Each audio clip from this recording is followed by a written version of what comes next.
রাতের বেলা হাইওয়ের পাশে ট্রাক থেকে একটা গ্যাং বেরিয়ে আসে এবং দিনের বেলা দেখানো সেই বাড়িতেই হামলা করে সবাইকে হত্যা করে। এবার টিভি মিডিয়া সবখানে হইচই শুরু হয়ে যায়, কারণ যাদের হত্যা করা হয়েছে তিনি ছিলেন স্থানীয় রুলিং পার্টির একজন এমপি। এবার পুলিশের উপরে সত্যিকারের চাপ আসে। একজন এমপি নিহত হয়, নড়ে চড়ে বসে প্রশাসন। জানা যায় 1830 সালে ব্রিটিশ সরকারের সময় হঠাৎ করে লোকজন গায়েব হয়ে যাচ্ছিল। ব্রিটিশ সরকার তদন্ত শুরু করে এবং জানতে পারে ঠগীরা ব্যবসায়ী ও একলা পথিকদের রাস্তায় হত্যা করে সব লুট করত। সরকার 600-র বেশি ঠগী বা আদমখোরকে ফাঁসি দেয় এবং হাজার হাজার ঠগীকে জেলে ভরে এবং তাদের পরিবারদের পুনর্বাসনের ব্যবস্থা করা হয়।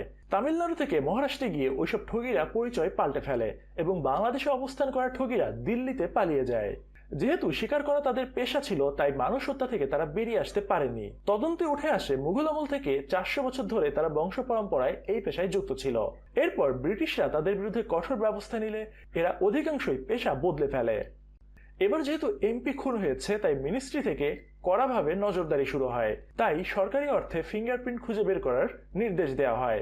তাই আবারও শুরু হয় অভিযান এবং থিরানের গোটা টিম সারা দেশে ছড়িয়ে পড়ে।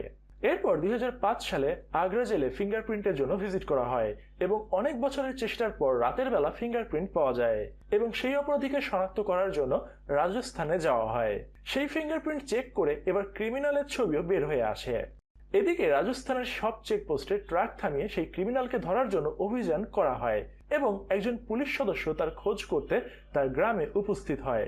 সেদিন রাতে ওই গ্যাং থিরানের বাড়ির পাশে থিরানের সহকর্মী সাত্তার বাড়িতে হামলা করে এবং তার পরিবারের কিছু সদস্য নিহত হয়। হামলার শব্দ পেয়ে বাসা থেকে বেরিয়ে আসে প্রিয়া এবং সাত্তার মেয়েকে নিয়ে পালাতে চেষ্টা করে। এই হামলার খবর পেয়ে থিরান দ্রুত পুলিশ ফোর্স নিয়ে বেরিয়ে আসে, কিন্তু প্রিয়াকে অজ্ঞান অবস্থায় মাটিতে পড়ে থাকতে দেখে। এদিকে পুলিশের উপস্থিতি টের পেয়ে পুরো গ্যাং পালিয়ে যায়। প্রিয়াকে হাসপাতালে ভর্তির পর ডাক্তার জানায় সে মাথায় আঘাত পেয়ে কোমায় চলে গেছে এবং তার মিসক্যারেজ হয়েছে। অসহায় থিরানকে প্রিয়ার বেডের পাশে বসে থাকতে দেখা যায়।